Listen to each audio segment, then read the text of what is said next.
ನಮಸ್ಕಾರ ಸರ್. ತಾವು ಇಲ್ಲೇ ಪಕ್ಕದಲ್ಲಿರೋರು. ಮನೆ ಕಟ್ಟಿಸ್ತಾ ಇದ್ದೀರಾ? ನನ್ನಿಂದ ಏನಾದ್ರೂ ಸಹಾಯ ಬೇಕಿದ್ರೆ ಹೇಳಿ. ಬನ್ನಿ ಕೂತ್ಕೊಳ್ಳಿ. ಓ ಥ್ಯಾಂಕ್ ಯು. ಅಕ್ಕಪಕ್ಕದಲ್ಲಿ ಇಷ್ಟು ಒಳ್ಳೆಯವ್ರು ಇದೀರಲ್ಲ. ಓ, ನಿಮ್ ಸ್ವಂತೂರು? ಮೈಸೂರು, ಆದ್ರೆ ಅಮೆರಿಕಲ್ ಸೆಟ್ಲ್ ಆಗಿದ್ದೀನಿ. ಸ್ವಂತ ಊರಲ್ಲಿ ಮಕ್ಳಿಗೆ ಮನೆ ಕಟ್ಟಿಸ್ಬೇಕು ಅಂತ ಆಸೆ. ಅದಕ್ಕೆ ನಾನ್ ಮಾತ್ರ ಇಲ್ಲಿದ್ದು ಮನೆ ಕಟ್ಟಿಸ್ತಾ ಇದ್ದೀನಿ. ಅರ್ಧ ಎಕರೆ ಇರಬಹುದು. ಏನೊಂದು 50 ಲಕ್ಷ ಕೊಟ್ಟಿರ್ಬೇಕು. ಅಯ್ಯೋ ಜೋಕಿಂಗ್, 2.5 ಎಕರೆ ಇದೆ. ಅರ್ಧ ಎಕರೆಗೆ 1.5 ಕೋಟಿ ಕೊಟ್ಕೊಂಡಿದ್ದೀನಿ. ಒಟ್ಟು 7.5 ಕೋಟಿ. ದೊಡ್ಡೋರಂದ್ಮೇಲೆ ದೊಡ್ಡದಾಗಿ ಇರ್ಬೇಕಲ್ವಾ? ಏನಾದ್ರೂ ಪ್ರಾಬ್ಲಮ್ ಬಂದ್ರೆ ನನ್ನ ಕರೀರಿ. ಪ್ರಾಬ್ಲಮ್ ಬರುತ್ತೆ ಸರ್. ಯಾರಾದ್ರೂ ಬರ್ತಾರೆ, ದುಡ್ಡು ಕೊಡು ಅಂತಾರೆ, ಹೆದರಿಸ್ತಾರೆ. ಅದ್ ಹೇಗ್ ಸಾಧ್ಯ? ಬರ್ತಾರಯ್ಯ.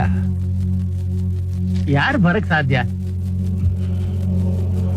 ಬರ್ತಾರೆ ಸಾರ್. ಯಾರು ಬರ್ತಾರೆ? ಆರುಮುಖ ನಾನೇ ಬರ್ತೀನಿ. ದುಡ್ಡು ಕೊಡು ಅಂತ ನಾನೇ ಕೇಳ್ತೀನಿ. ಯಾಕೆ ಒಂಥರ ಮಾತಾಡ್ತಾ ಇದ್ದೀರಲ್ಲ? ಮುಚ್ಕೊಂಡು ನಾಳೆ 50 ಲಕ್ಷ ಕಳಿಸ್ಕೊಡು. ನಿನ್ನ ಹತ್ರ ಯಾರು ಬರಲ್ಲ, ಯಾವ ತೊಂದರೆನೂ ಕೊಡಲ್ಲ. ನೀವ್ ಈ ತರ ಎಲ್ಲ